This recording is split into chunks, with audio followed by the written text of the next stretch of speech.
Quem crê no reino dos céus precisa se preocupar com santificação?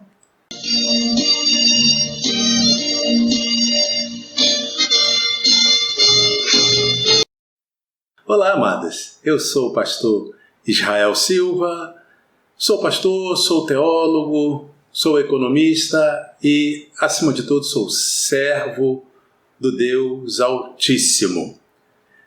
Lição 6, meia dúzia, santificação, comprometidos com a ética do Espírito. Importante que você dê aí o seu like e também se inscreva no canal. Atenção, para se inscrever no canal, às vezes a pessoa se inscreve, se desinscreve, mantém a inscrição. Isso aí precisa ficar na cor cinza e inscrito. Se o seu estiver na cor vermelho, aquele inscrever, se estiver na cor vermelho, porque você não está inscrito. Então, ajuda a gente nisso aí para divulgar, que Deus vai te recompensar. Então vamos nós. Esta lição tem o texto áureo que segue. Segui a paz com todos e a santificação, sem a qual ninguém verá o Senhor. Hebreus, capítulo 12, versículo 14. Verdade prática. Santificação é especialidade do Espírito Santo. Ela é instantânea e, ao mesmo tempo, progressiva, pois acompanha o crescimento espiritual do crente. A leitura bíblica será em primeira epístola de Pedro, capítulo 1, versículos 13 a 23, que passo a ler e fazer um rápido comentário agora. 1 de Pedro, capítulo 1, a partir do versículo 13. Portanto, cingindo os lombos do vosso entendimento, sede sóbrios e esperai inteiramente na graça que se vos ofereceu na revelação de Jesus Cristo. Como filhos obedientes, não vos conformando com as concupiscências que antes havia em vossa ignorância. Esse termo, de novo, concupiscências, ele aparece mais completo quando diz concupiscências da carne. Então, quando aparecer também só o concupiscências, é disso que está falando. Concupiscências ou concupiscências da carne significa prazeres da carne, vontades desregradas da carne, que, como nós estudamos na lição passada, formam as obras da carne, e a Bíblia diz que os que tais coisas praticam não herdarão o reino dos céus.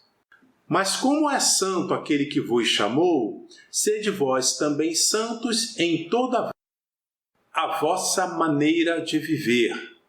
Aqui é bom a gente enfatizar, Como é santo aquele que vos chamou. Quem foi que nos chamou? Foi Jesus. Sede vós também santos. Então, muito importante isso, É santo aquele que vos chamou, Jesus. Sede vós também santos. Sede vós quem? Vós todos que compõem a igreja, todos aqueles que são nascidos de novo, todos aqueles que estão em Cristo. Esse conjunto todo, sede vós também santos. Toda vez que eu me deparo com essa expressão, eu gosto de defender que, teologicamente, santo, a princípio, pelo menos principalmente no Novo Testamento, na Nova Aliança, deve ser um tratamento reservado para o Pai, o Filho e o Espírito Santo. O Pai é santo, o Filho é santo, o Espírito Santo é santo. Quando for para pessoas, quando for para os membros da igreja, ou até das igrejas locais, ou onde tiver 2 ou 3 reunidos em nome do Senhor Jesus, aí nós usamos sempre santos no plural. Eu não vejo amparo no Novo Testamento para se falar de santo para uma pessoa só. esse santo fulano ou santo fulana não tem amparo bíblico para isso. Santos, no plural, aí sim, é uma reunião. Mesmo que seja uma reunião na família, vai se fazer um culto doméstico, está lá a mãe, os filhos, com o marido, com a avó, enfim, aí se faz uma reunião de santos. É assim que é mais defensável. Versículo 16. Porquanto está escrito, sede santos porque eu sou santo.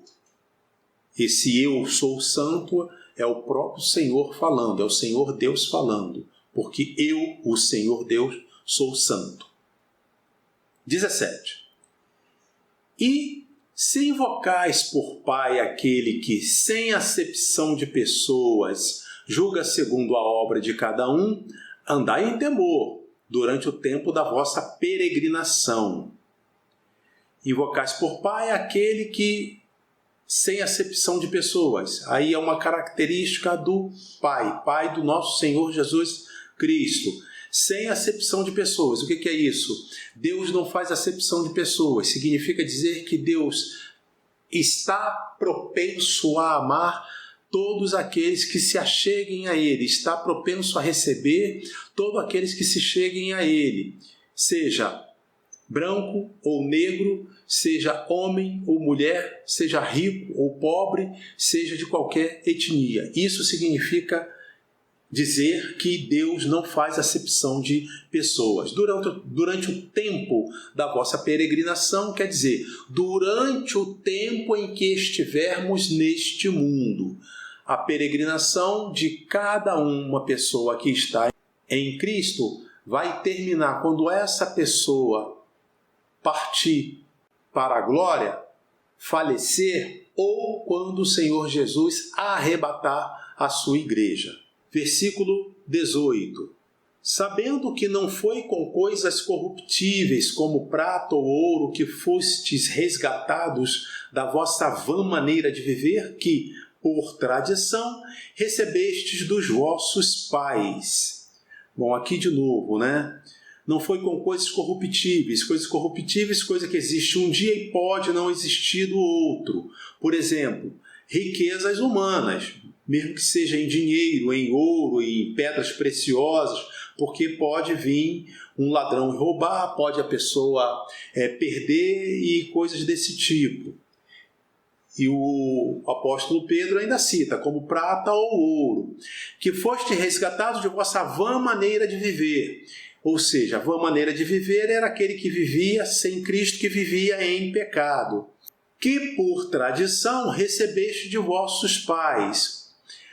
Aqui vai mais direto às pessoas de etnia judaica, porque Pedro aqui falava para um contingente muito expressivo de pessoas que eram de formação judaica. Então, aquelas pessoas haviam estudado em escolas judaicas, conheciam as escrituras, e eram muito presos a um legalismo. E houve uma mudança recente, quando Pedro está falando, que foi recente em relação à história do povo judeu da época, que era o aparecimento do Senhor e Salvador Jesus Cristo, que veio, cresceu, pregou o Evangelho, e aí foi julgado, foi morto, e também depois ressuscitou. Isso tudo modificou. Agora, para alcançar a salvação, só há um que pode salvar, que é o Senhor e Salvador Jesus Cristo. Antes, as pessoas faziam o sinal judaico, né? Ou seja, fazia a circuncisão, os homens, naturalmente, como marca de ter se integrado ao judaísmo. Mas a partir do momento que Cristo veio pregar o Evangelho, aí mudou. A salvação agora só por meio do Senhor e Salvador Jesus Cristo. Só Jesus salva.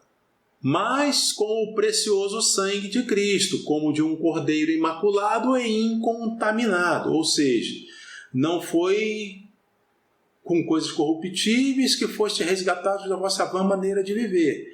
que por tradição recebeste dos vossos pais, mas com o precioso sangue de Cristo, como de um cordeiro imaculado e incontaminado. Esse cordeiro imaculado e incontaminado significa dizer que Jesus jamais cometeu pecado, o qual, na verdade, em outro tempo, foi conhecido, ainda antes da fundação do mundo, mas manifestado nestes últimos tempos por amor de vós. Ora, Jesus manifestado, o Filho manifestado, antes da fundação do mundo, é para explicar que, desde antes da fundação do mundo, existe o Pai, o Filho e o Espírito Santo. Mas o que aconteceu? Mas não nasceu um menino, uma criança? Pois é, aí houve esse processo único de que o Verbo se fez carne. O Verbo é a palavra é Deus. Deus se fez carne. Deus se fez carne por meio de seu Filho. E aí teve todo esse processo de Jesus se humanizar, e durante esse período que ele viveu sendo totalmente homem e totalmente Deus. Alguém vai dizer, mas isso é impossível, não pode ser totalmente as duas coisas. Pois é, mas é uma situação única. Isso aqui vai dentre aquelas coisas que o melhor é aceitar por fé até alcançar um entendimento melhor, porque o assunto realmente não é fácil. E aí diz, antes da fundação do mundo, mas manifestado nesses últimos tempos por amor de vós. Por quê? Quando Pedro estava falando isso, Pedro foi apóstolo do Senhor Jesus Cristo, né? Estava presente na grande pesca, nos milagres de Cristo. E Pedro, então, ele estava falando para uma geração daquela ali que havia visto Jesus pregar, que havia visto, mesmo que em parte, o exercício do ministério do Senhor e Salvador Jesus Cristo. E por ele credes em Deus. Por ele quem? Por ele Jesus. Credes, as pessoas credes em Deus, que o ressuscitou dos mortos e lhe deu glória, para que a vossa fé e esperança estivessem em Deus. Versículo 22.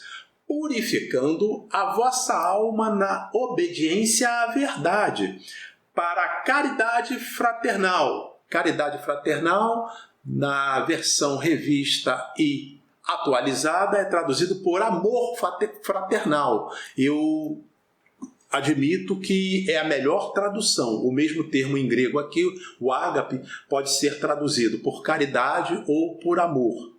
Não fingida, amai-vos ardentemente uns aos outros com um coração puro. Vamos ao versículo 23.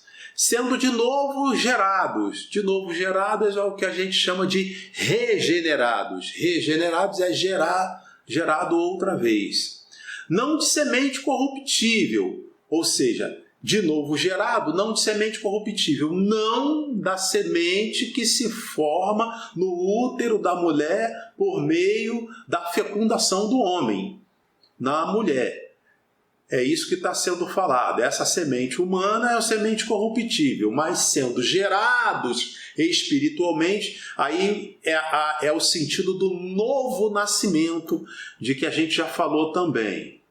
Mas da incorruptível, pela palavra de Deus, ou seja, não de semente corruptível, mas da incorruptível. E qual é essa semente incorruptível? Pela palavra de Deus, viva e que permanece para sempre. O objetivo geral dessa lição será mostrar o quanto devemos estar comprometidos com a ética do Espírito. Deus é absolutamente santo. Sua santidade é infinita e inigualável. Ele é santo em si mesmo, em sua essência e natureza. Sua vontade é que os crentes reflitam esse caráter de santificação no seu modo de vida. Vamos estudar então o que é ser santo e a necessidade de se ter uma vida santa. Esta lição será ministrada em 3 capítulos. Capítulo 1, a santificação no Antigo Testamento. Capítulo 2, a santificação no Novo Testamento. E capítulo 3, a santificação aplicada ao crente. Então vamos ao capítulo 1, a santificação no Antigo Testamento. A santidade de Deus se originou nele mesmo. Ele é a plenitude gloriosa de sua excelência moral. Essa verdade é revelada desde o Antigo Testamento. Deus exige santidade de seu povo, porque Ele é santo. Ele, Deus, é santo.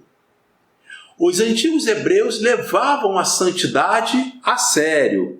Os antigos hebreus levavam a santidade a sério, e os cristãos, os que estão em Cristo, os que são nascidos de novo, também, por certo, levam a santidade a sério, porque, como nós já lemos no texto áureo, né? Segui a paz com todos e a santificação, sem a qual ninguém verá o Senhor. Então, é bom já deixar isso adiantado, que às vezes é a forma de expressão do autor, porque ele está seguindo uma ótica de raciocínio, mas como aqui a gente vai explicando, e eu entendo ser importante, porque se a gente passa, às vezes, um detalhezinho desse para a pessoa que não é tão experiente, não tem uma formação tão avançada, né, nesse tema, pode depois encontrar dificuldades, né? Aqui é bom lembrar, eu falo aqui para pessoas muito bem formadas, pessoas de nível superior, pessoas formadas em teologia, professora Otaviana, está sempre aqui no canal, professora de teologia, tem aí o pastor André também formado em teologia, e vários outros aí que tem pastores, pastor Otávio e vários outros aqui. São pessoas mais experientes, mas eu também tenho irmãos e irmãs que acompanham essa lição que são mais iniciantes. Então a gente tem que ter essa paciência. Vamos nós. A ideia predominante de santificação ou santidade no Antigo Testamento é de separação, tanto de pessoas como de lugares e coisas para o serviço sagrado. Separar daquilo que é comum ou imundo, abro aspas, para fazer diferença entre o santo e o profano, e entre o imundo e o limpo, fecho aspas. O profano é alguém que se mostra indiferente no que diz respeito ao sagrado. O verbo hebraico traduzido por, abro aspas, ser santo, ser santificado, santificar, ser posto à parte, fecho aspas, é o mais usado no Antigo Testamento, aparece 830 vezes, incluindo os seus derivados, e cuja ideia central é separar do uso comum para o serviço de Deus, consagrar. O termo consagrar significa investidura de funções sagradas. Em outras palavras, é dedicar-se ao serviço de Deus. E isso pode ser pessoas, coisas ou possessões. Aí é importante dizer, no Antigo Testamento vai aparecer com mais quantidade, em maior quantidade, coisas que vão ser chamadas de santo.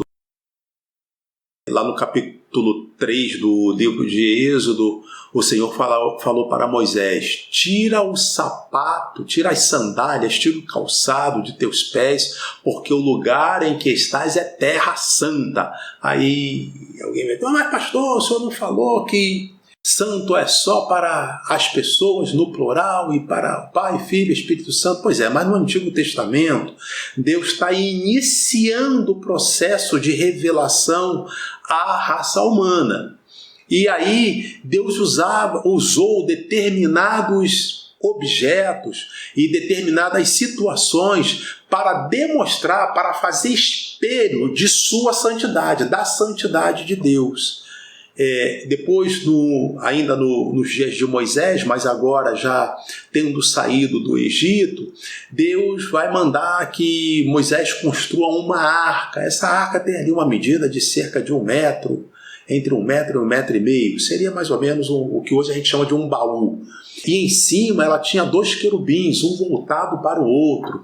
Aí Deus falou para Moisés: olha, eu vou falar para você, essa arca vai ficar guardada no tabernáculo, no lugar santo dos santos. E eu vou falar a você, para você transmitir ao povo desse lugar aqui, de entre os 2 querubins. Então, nesse momento, aí ali passou a ser, dentro do tabernáculo, passou a ter lugar santo e passou a ter lugar santíssimo, que era onde ficava a arca. Aí a arca também passa a ser santa, porque Deus falava por meio dela, mas isso porque foram objetos que Deus foi criando.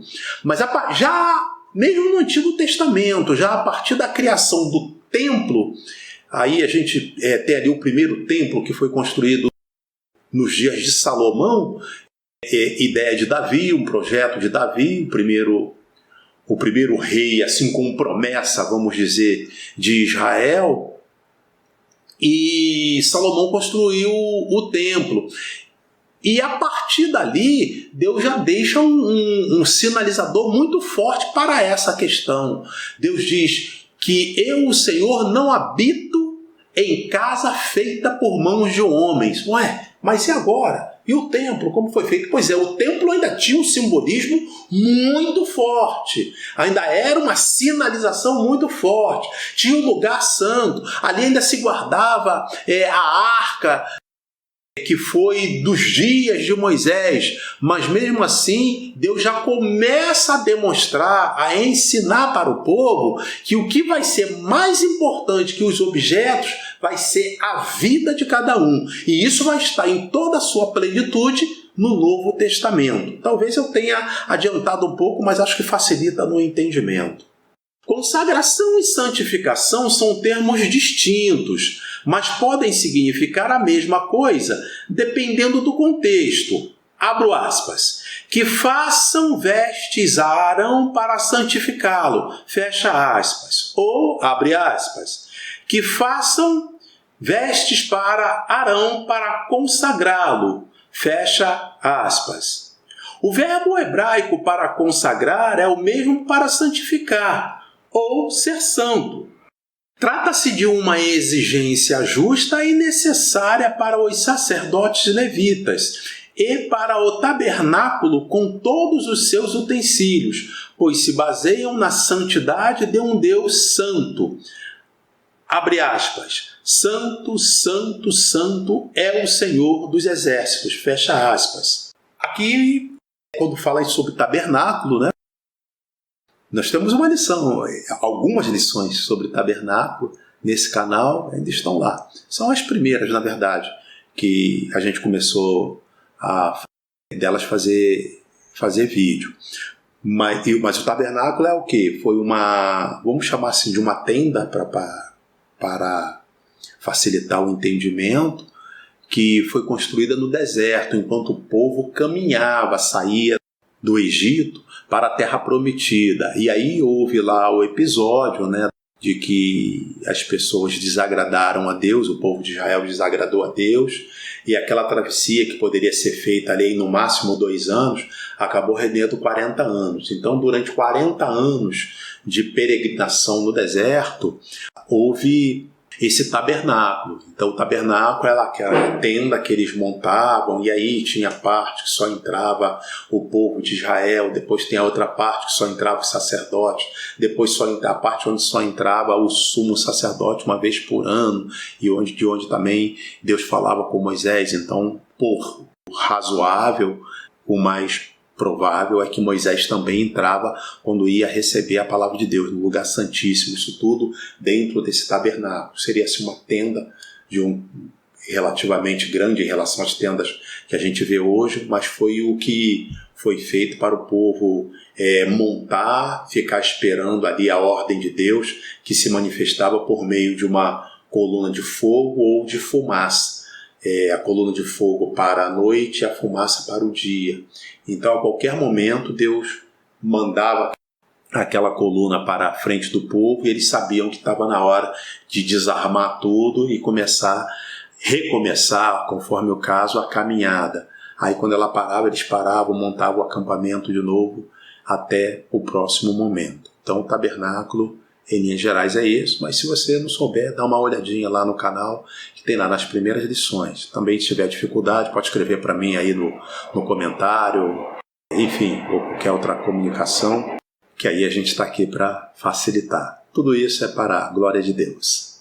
O termo traduzido por puro, limpo, derivado do verbo ser limpo, ser puro, e santo, pertencem ao mesmo campo semântico. Ambos se aplicam à santidade de Deus, como também às pessoas que se aproximam dele e se purificam de toda sorte de pecado e idolatria. A síntese do tópico 1: o Antigo Testamento mostra que a santidade de Deus se originou nele mesmo. Ela é a plenitude gloriosa de sua excelência moral. Capítulo 2. A santificação no Novo Testamento. Santificação, santidade e seus cognatos são termos comuns no Antigo e ao Novo Testamento e trazem o mesmo sentido. Na Nova Aliança, santificação é a semelhança do caráter de Cristo e o efeito real da salvação na vida cristã. O Novo Testamento torna explícito o que antes estava implícito no Antigo Testamento. E isso diz respeito também à obra salvífica do Deus Trino, Pai, Filho e Espírito Santo. A fé cristã confessa a existência de um único Deus, que subsiste eternamente em três pessoas distintas. Nesse ponto aqui nós estamos falando de Trindade. O Pai, o Filho e o Espírito Santo, iguais em poder, glória e majestade. De modo que a obra da santificação, um atributo divino, é realizada pela unidade na Trindade como pela Trindade na unidade.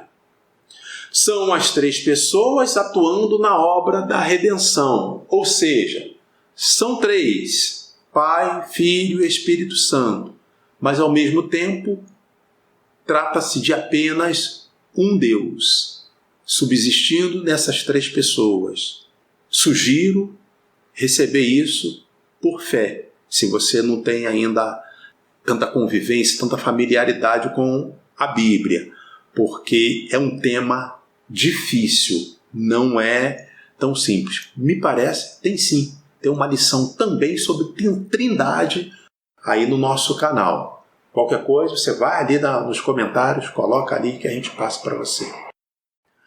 Não há no Novo Testamento ritual de purificação cerimonial ou legal de santificação, diferentemente da realidade do sistema mosaico. O sistema mosaico é derivado de Moisés, ou seja, é o conjunto de leis que foram entregues por Moisés.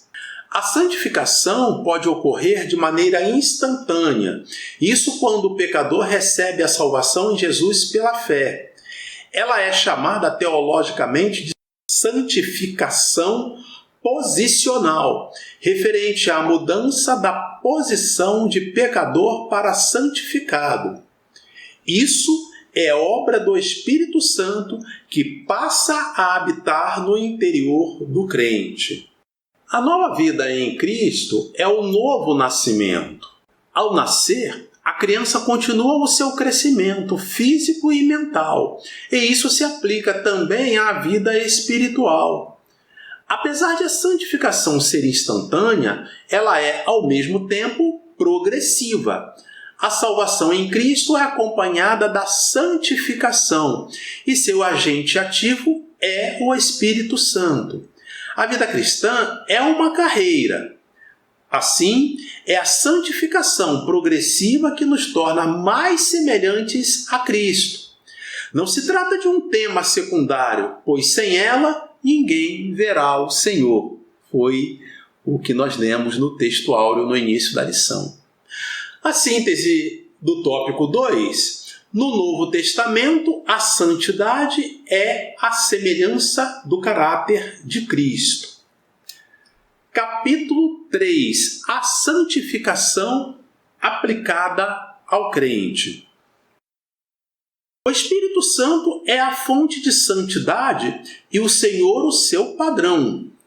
Todos os crentes desejam se parecer com Jesus e viver de maneira a agradar a Deus. A santificação do crente é obra do Deus Trino. Aqui foi colocado, todos os crentes desejam se parecer com Jesus. Se não se desejar, tem alguma coisa errada. Porque é um mandamento bíblico. Paulo escreveu: sede meus imitadores, como eu o sou de Cristo.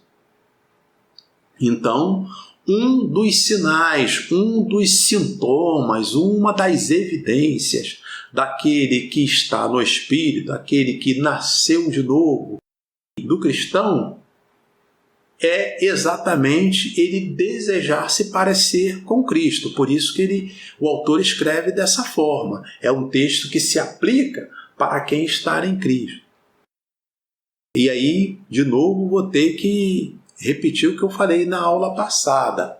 Não pode ser confundido com uma credencial, com uma carteira que a igreja fornece, que é uma peça importante de organização, já que a igreja tem um estatuto. Isso tudo é na esfera social. Mas parecer com Cristo e estar em Cristo é uma condição totalmente espiritual. Por isso que não pode ser confundido. Então, às vezes a gente diz: mas isso aconteceu, era uma pessoa que tinha muitos anos de crente. Não quer dizer nada. O que quer dizer é se está em Cristo ou se não está em Cristo. Pode uma pessoa com pouco tempo estar, pode uma pessoa com muito tempo não estar. E o inverso também é verdade.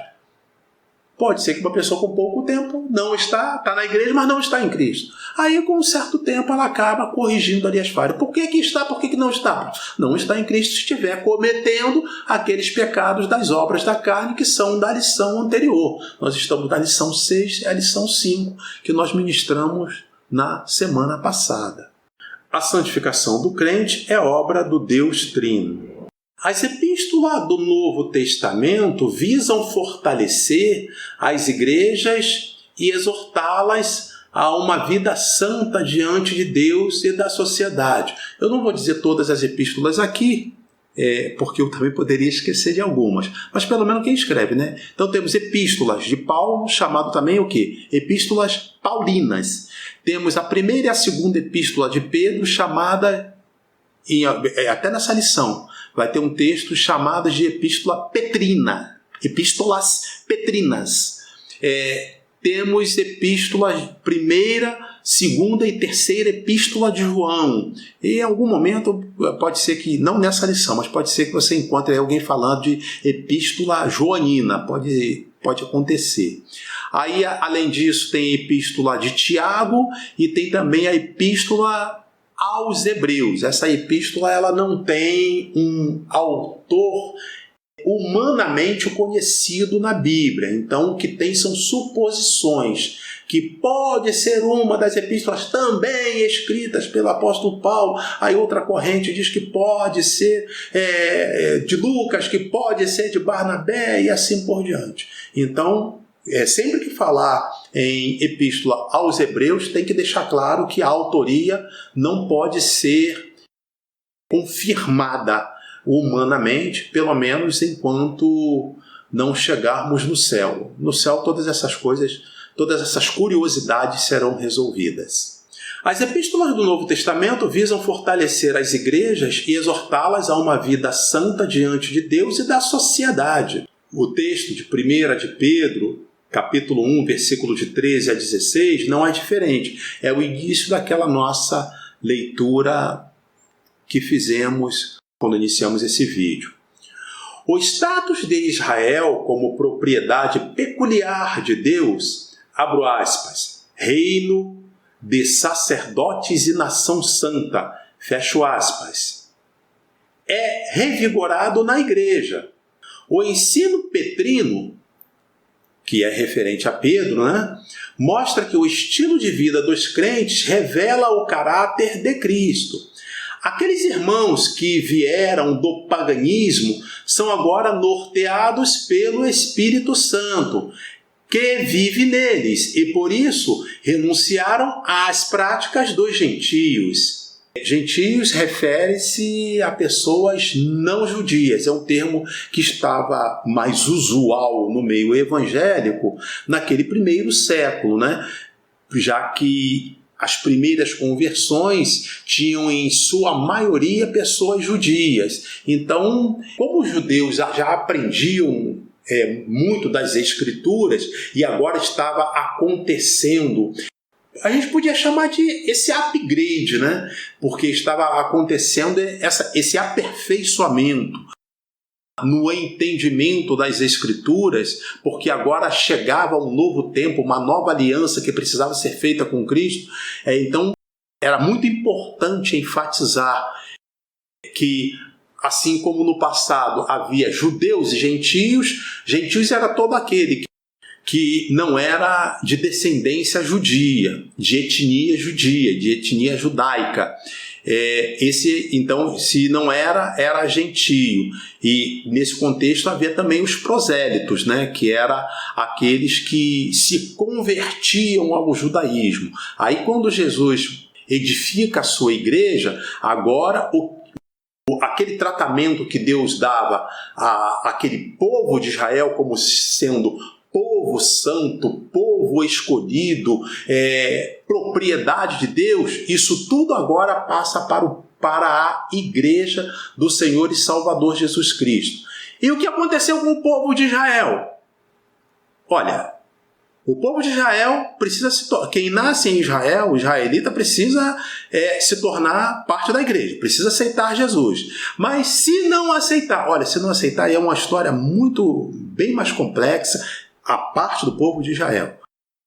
É muito complexa, mas a gente tem lições também sobre isso lá, o mundo vindouro, que a gente que a gente fala sobre isso, sobre a época do milênio, e que aí envolve a escatologia, né, as últimas coisas. São coisas bem que, se a gente for entrar aqui agora, a gente vai se atrapalhar, vai se perder até no tempo, aí o vídeo fica muito longo. Então é importante saber isso, falar em judeus e gentios. Quando falar em gentios, eram pessoas que não eram. Somos santificados pela palavra, pelo sangue e pelo Espírito, pelo sangue do Senhor e Salvador Jesus Cristo. Podemos afirmar com Donald G. que, abro aspas, a santificação é a semelhança do caráter de Cristo.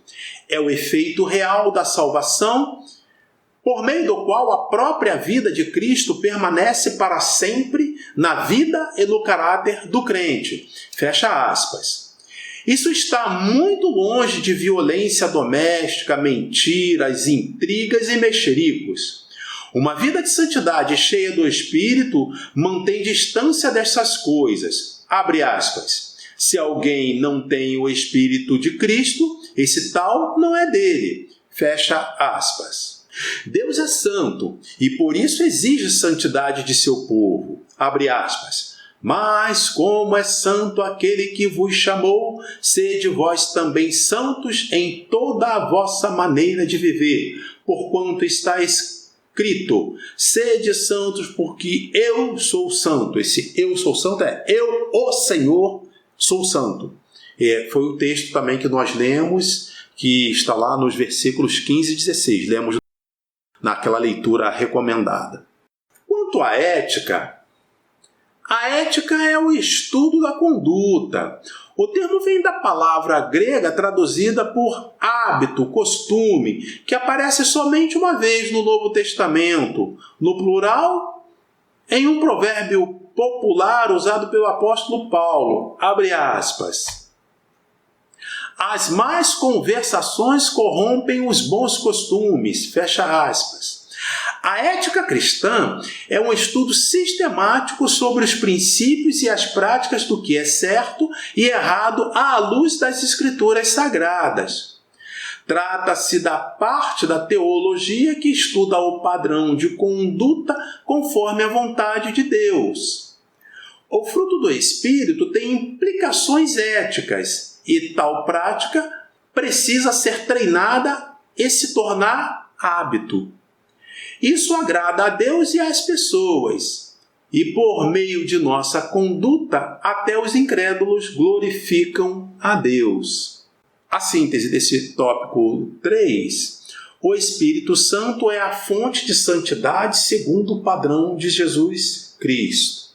Concluindo, sobre a santificação, precisamos saber o significado, a sua importância e a sua necessidade. Isso evita confundir a santificação com regras externas típicas de religiões legalistas. A santificação é a marca de uma vida na plenitude do Espírito.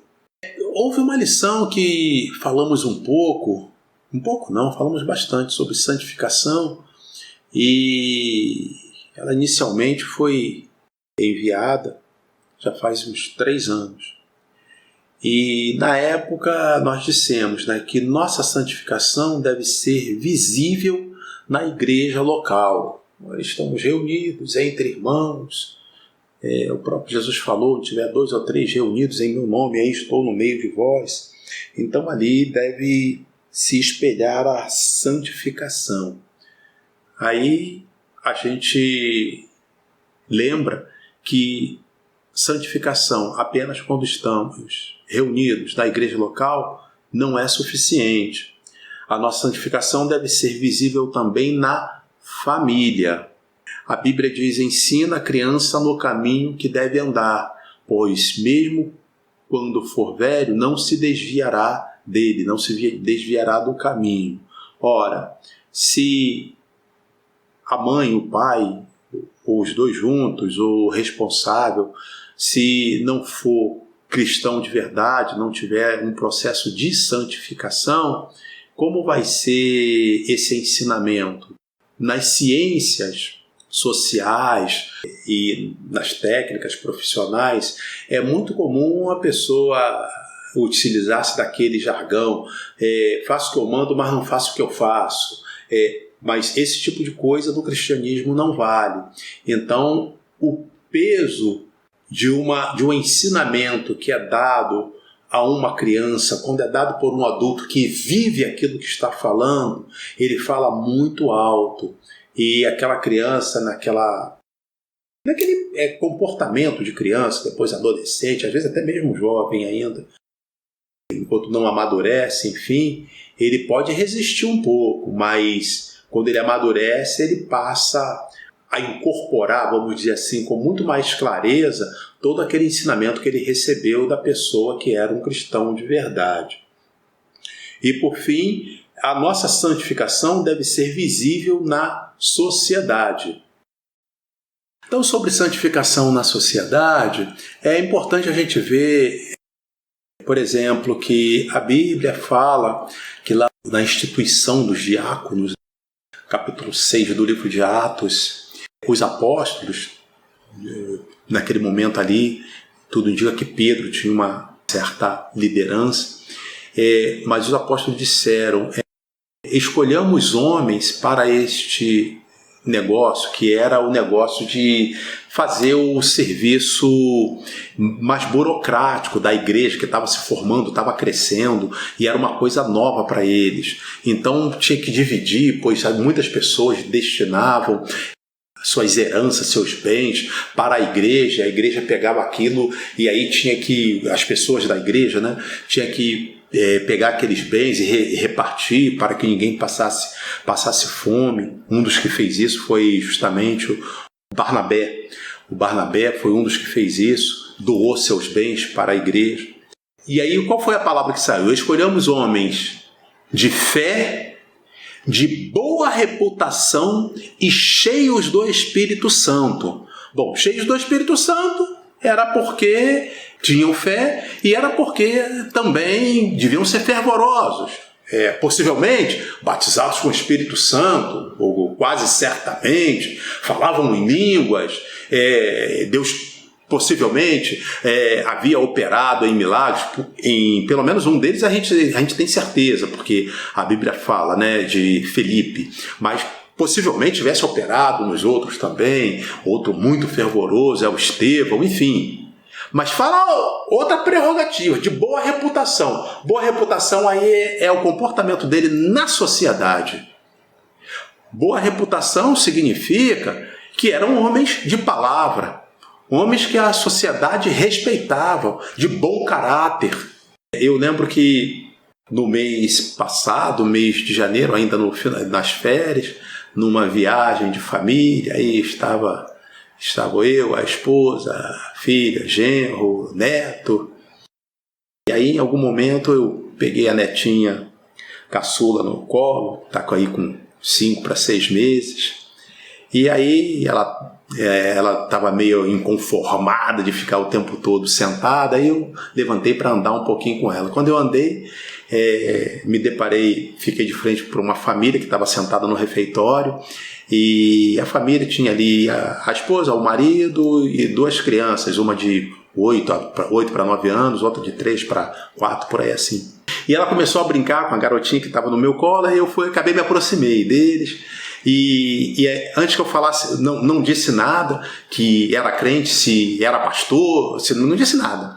Eu me aproximei e ela disse assim: olha, mas eu estou admirando, que família linda! Eu já encontrei com ela, tem uma outra garotinha, não tem? Eu falei, tem a do meio. Ah, pois é, então foi essa, a do meio vai fazer 3 anos. Aí ela, foi essa mesmo, ela veio conversando comigo no elevador, aí já falou o nome do outro irmãozinho, eu estou aqui no refeitório, estou assim encantado, falando pro meu marido, que família linda é essa? Sabe o que é isso? Percepção da sociedade. Quando fala aqui do processo de santificação, envolve tudo isso. A gente pode pregar a palavra, a pessoa que está no mundo não acreditar. Isso é uma coisa. Mas quando você sair de perto, ele vai dizer, aquele ali, ele é um crente, mas é a pessoa segura. O que ele fala, a gente pode confiar. Se ele diz alguma coisa, é porque está acontecendo. Tem palavra, se fizer um negócio, ele honra, e assim por diante. Amém? Se gostou, dê o like, confere aí, mantenha a sua inscrição e Deus abençoe você e sua casa. Em nome de Jesus. Amém.